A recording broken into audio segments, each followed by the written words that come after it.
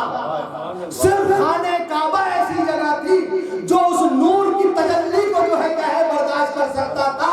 جب اس نور کی تجلی کو خانہ کعبہ برداشت کر سکتا تھا تو اسی لیے اللہ نے اپنے ولی کو خانہ کعبہ میں بھیجا.